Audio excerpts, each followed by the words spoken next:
Hello, in front of me I have GARMIN Venu Sq music, and I'm gonna show you how to unpair this watch from the Android phone.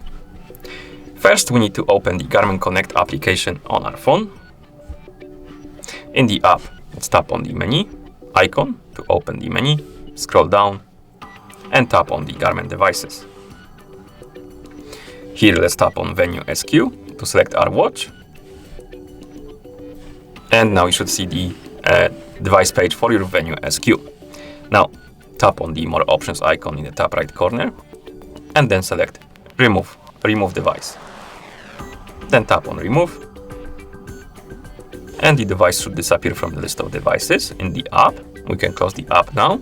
Now let's open the Bluetooth settings on our watch, or rather on our phone.